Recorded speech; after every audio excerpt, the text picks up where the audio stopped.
जब आप अंग्रेजी सीखना शुरू करते हैं बिल्कुल बेसिक से, तो कुछ शब्द ऐसे मिलते हैं आपको अपनी यात्रा पे, अंग्रेजी सीखने की यात्रा पर, जिनको लेकर के बहुत ज़्यादा कंफ्यूजन जो है वो थ्रू आउट बना रहता है। मतलब जब भी आप सीख रहे हैं या सीख चुके हैं या इंटरमीडिएट लेवल पर हैं, तो ये कंफ्यूजन जो है ना बना रहता है। इन शब्दों के कंफ्यूजन को अगर नहीं दूर किया आपने, तो आपको फ्लुएंसी, जिसको कहते हैं कि फ्लुएंट कैसे बोल सकते हैं, ये अचीवमेंट नहीं हो पाती है आपकी। तो छोटी छोटी चीज़ों के ऊपर जब आप काम करेंगे तो आप फ्लुएंट बन पाएंगे। बस उसी के हिस्से की आज की क्लास है। तो इसमें हम लोग कुछ शब्द ऐसे हैं जो बहुत इंपॉर्टेंट है लेकिन कंफ्यूजन क्रिएट करते हैं, या उनका कॉन्सेप्ट शायद कभी उतना ध्यान ही नहीं दिया पढ़ने पर। वो सारे शब्द आज मैं क्लास में कराने वाली हूं। तो चलिए शुरू करते हैं। सबसे ज्यादा बोले जाने वाले अंग्रेजी शब्द और उन पर बेस्ड उनका मीनिंग और उनके वाक्य।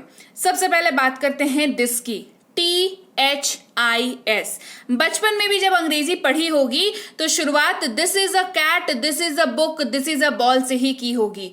पर दिस का जो इंपॉर्टेंस है वाइल स्पीकिंग इंग्लिश, ये कभी ध्यान नहीं दिया। सही बोल रही हो ना? तो आज समझते हैं कि दिस कहाँ कहाँ कैसे कैसे इस्तेमाल होता है और इसका यूजेज कितना वैरायटी में आप कर सकते हैं। दिस का मतलब होता है यह या ये। मतलब सीधी सी बात है, अगर आप हिंदी के वाक्य में ये या यह शब्द का इस्तेमाल कर रहे हैं तो आप दिस शब्द का इस्तेमाल करेंगे।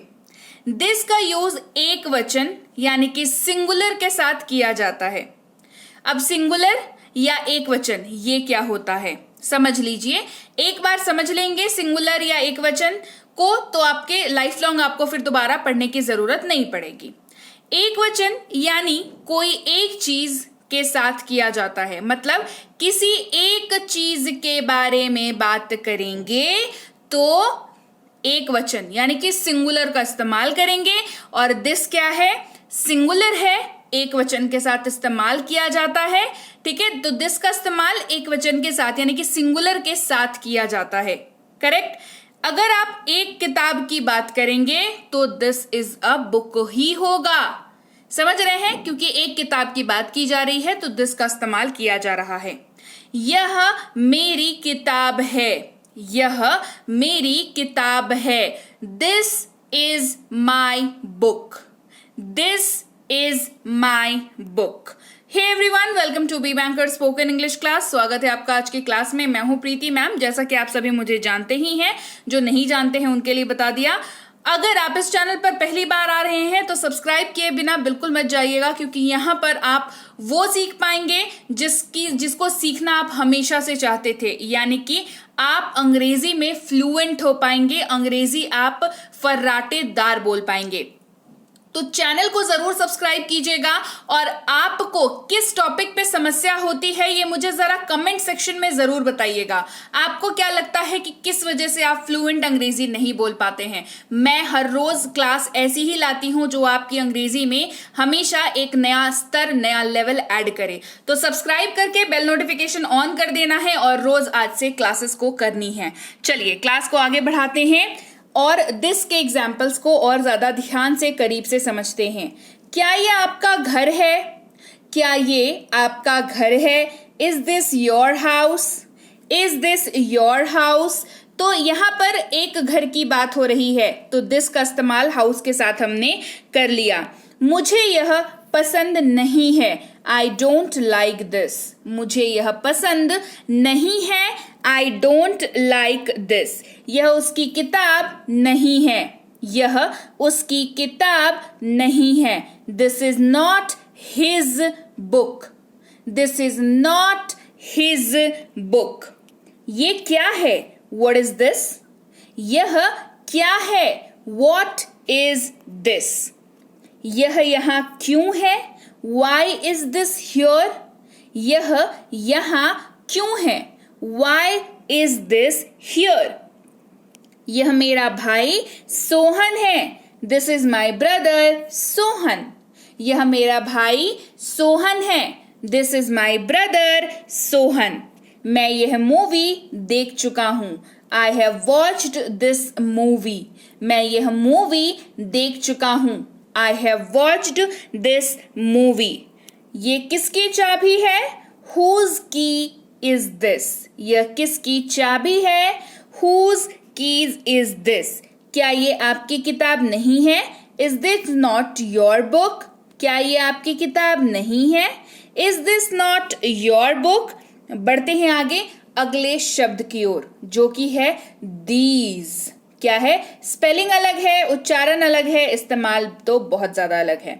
THESE इसका इस्तेमाल आप हिंदी में अगर ये या ये सब जैसे शब्दों का प्रयोग कर रहे हैं तो उस वाक्य के अंग्रेजी में these शब्द का इस्तेमाल होगा। इसका उच्चारण these होता है। ठीक है। these का यूज बहुवचन यानी कि प्लूरल के साथ किया जाता है। बहुवचन नाम पढ़ के समझ में आ रहा होगा किस बारे में बात कर रही होंगी। बहुवचन एक से ज्यादा, है ना। प्लूरल उसको अंग्रेजी में कहते हैं। बहुवचन यानी कोई एक से अधिक वस्तु के लिए साथ किया जाता है ना। एक से अधिक वस्तु की बात करेंगे तो these का इस्तेमाल करेंगे। एक किताब की बात कर रहे थे तो this की बात कर रहे थे। बहुत सारे किताबों की बात करेंगे तो these का इस्तेमाल करेंगे। चलिए उदाहरण देखते हैं। ये सब मेरी किताबें हैं। These are my books। ये सब मेरी किताबें हैं। These are my books। ये सब मेरे खिलौने हैं। These are my toys। ये मेरे खिलौने हैं। These are my toys। ये मेरी किताबें नहीं हैं। These are not my books। ये मेरी किताबें नहीं हैं। These are not my books। ये चीजें मेरी नहीं हैं। These things aren't mine। These things aren't mine। ये चीजें मेरी नहीं हैं। These things aren't mine। ये मेरे दोस्त हैं। These are my friends। ये मेरे दोस्त हैं। These are my friends। क्या ये आपके हैं? Are these yours? क्या ये आपके हैं? Are these yours? ये मेरे जूते नहीं हैं। These are not my shoes। ये मेरे जूते नहीं हैं। These are not my shoes। ये कुर्सियाँ टूटी नहीं हैं। These chairs are not broken। ये कुर्सियाँ टूटी हुई नहीं हैं। These chairs are not broken। मैं ये किताबें पढ़ चुका हूँ। I have read these books। मैं ये किताबें पढ़ चुका हूँ। I have read these books। क्या आपने इन बक्सों को चेक किया? Did you check these boxes? क्या आपने इन बक्सों को चेक किया? Did you check these boxes? बढ़ते हैं आगे अगले शब्द की ओर। ये है that। THAT। that इसका इस्तेमाल वो या वह के तौर पर होता है, यानी कि हिंदी वाक्य में वो या वह का इस्तेमाल कर रहे हैं तो अंग्रेजी में जाहिर सी बात है दैट शब्द का इस्तेमाल करेंगे। दैट का इस्तेमाल भी सिंगुलर के साथ किया जाता है, यानी कि एक वचन के साथ किया जाता है। और एक वचन यानी जब आप किसी एक चीज की बात कर रहे हो उसके साथ आप दैट का यूज करेंगे। यानी कि दैट का इस्तेमाल आपको सिंपल एक लाइन याद रखनी है, दैट का इस्तेमाल सिंगुलर के साथ किया जाता है। जैसे वो मेरी है, दैट इज माइन। वह मेरी है, दैट इज माइन। वह क्या है, व्हाट इज दैट। वह क्या है, व्हाट इज दैट। मुझे वो पता था, आई न्यू दैट। मुझे वो पता था, आई न्यू दैट। क्या ये नया है, इज दैट न्यू। क्या ये नया है, इज दैट न्यू। मुझे वह दिन याद रहेगा, I will remember that day. मुझे वह दिन याद रहेगा, I will remember that day. वह लड़की बहुत चालाक है, that girl is so clever. वह लड़की बहुत चालाक है, that girl is so clever. वह मेरे पिताजी हैं, दैट इज माई फादर। वह मेरे पिताजी हैं, दैट इज माई फादर। क्या वो सच है, इज दैट ट्रू। क्या वो सच है, इज दैट ट्रू। ये ठीक नहीं है, दैट्स नॉट ओके। यह ठीक नहीं है, दैट्स नॉट ओके। वह मेरी किताब है, दैट इज माई बुक। वह मेरी किताब है, दैट इज माई बुक। बढ़ते हैं आगे और अगले शब्द की बात करते हैं जो कि है दोज। क्या है? THOSE, दोज इसको पढ़ते हैं। इसका इस्तेमाल अगर आप हिंदी वाक्य में वे सब, वो सब या उन का इस्तेमाल कर रहे हैं तो आप दोज का इस्तेमाल करेंगे। दूसरी बात, दोज का यूज बहुवचन यानी कि प्लूरल के साथ किया जाता है। बहुवचन का मतलब होता है एक से अधिक चीजों की अगर आप बात कर रहे हैं तो आप दोज शब्द का इस्तेमाल उनके साथ करेंगे। यानी कि दोज का इस्तेमाल प्लूरल के साथ करते हैं, इसका आपको याद रखना है। चलिए बढ़ते हैं आगे। वो कैसे थे? How were those. वो कैसे थे? How were those. वो मेरे नहीं थे, those were not mine.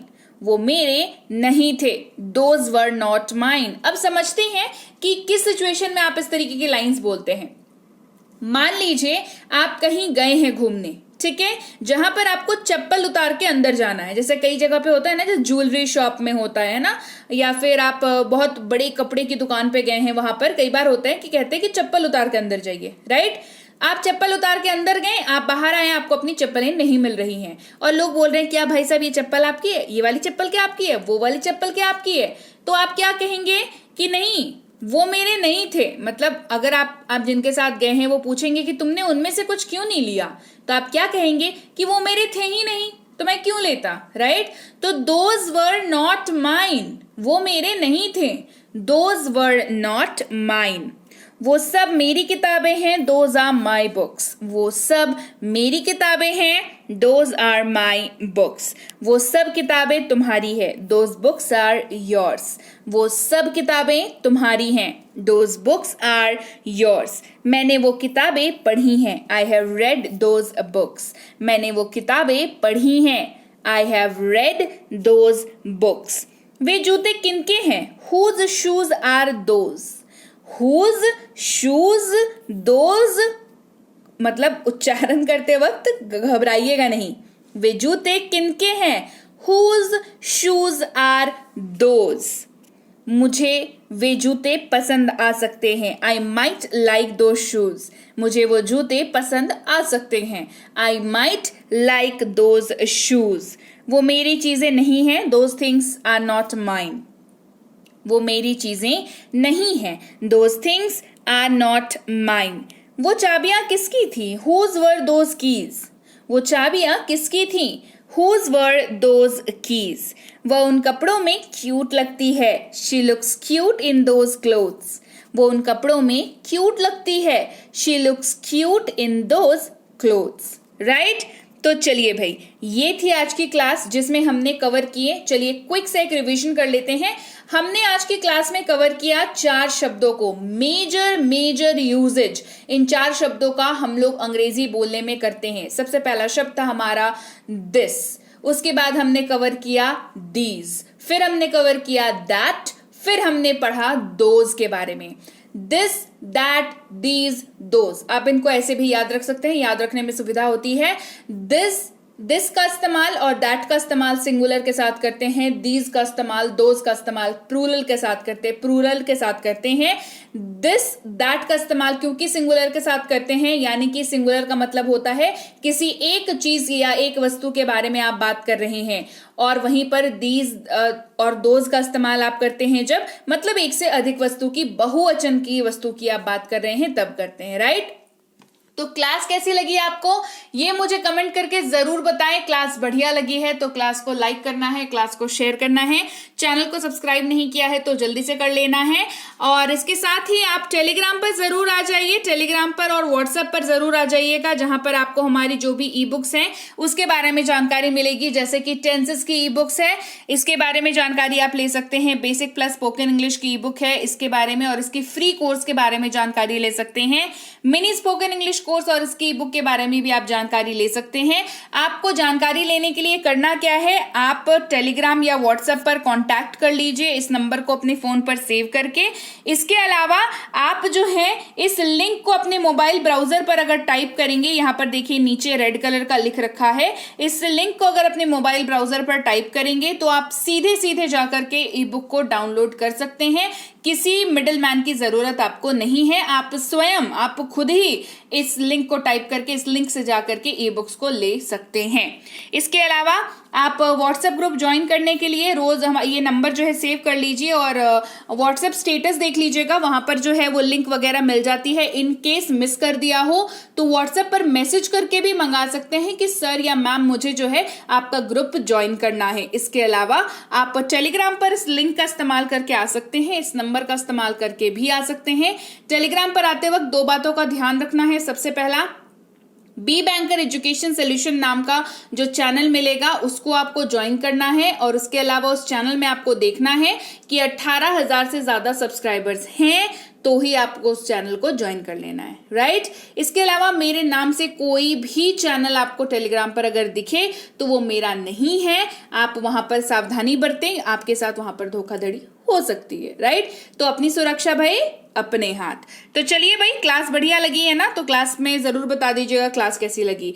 Telegram और व्हाट्सएप पर जब आप आएंगे तो अगर आपको पेड कोर्स करनी है स्पोकन इंग्लिश की या बेसिक इंग्लिश रीडिंग की, तो ये दोनों ही कोर्सेज की बैचेस बहुत जल्दी शुरू होने वाली हैं। तो आप अगर करना चाहें तो एक बार बात कर लीजिएगा कि आप कैसे एडमिशन ले सकते हैं इन सब में, राइट। तो चलिए भाई, मैं आपसे मिलती हूँ आपकी अगली क्लास में, ऐसी ही कोई एक बेहतरीन सी क्लास लेकर के आऊंगी आपके लिए और अगले दिन मिलती हूँ आपसे अगले दिन। Till then, thank you so much for watching, stay tuned to